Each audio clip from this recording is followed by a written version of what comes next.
ఓం శ్రీ పరమాత్మనే నమః. శ్రీమద్భగవద్గీత అథ ప్రథమోऽధ్యాయः.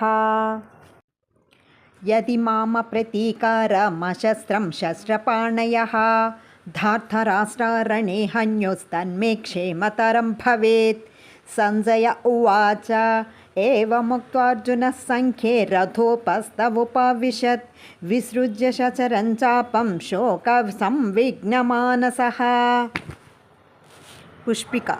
ఓం తత్సదితి శ్రీమద్భగవద్గీతాసు ఉపనిషత్సు బ్రహ్మవిద్యాయాం యోగశాస్త్రే శ్రీకృష్ణార్జున సంవాదే అర్జున విషాదయోగో నామ ప్రథమోऽధ్యాయः. ఓం శ్రీకృష్ణార్పణమస్తు. కృష్ణ, ఆయుధాలు ధరించకుండా వారిని ఎదిరించకుండా ఉన్న నన్ను వారు చంపినా అది నాకు మిక్కిలి క్షేమకరమే. సంజయుడు ధృతరాష్ట్రునకు ఇలా చెప్పాడు. పై విధముగా యుద్ధభూమిలో అర్జునుడు శ్రీకృష్ణునకు చెప్పి శోకముచే కలత పొందిన మనసు కలవాడై బాణముతో పాటుగా వింటిని పారవైచి రథముపై చతికిల పడ్డాడు. ప్రథమాధ్యాయము అర్జున విషాదయోగం సమాప్తం.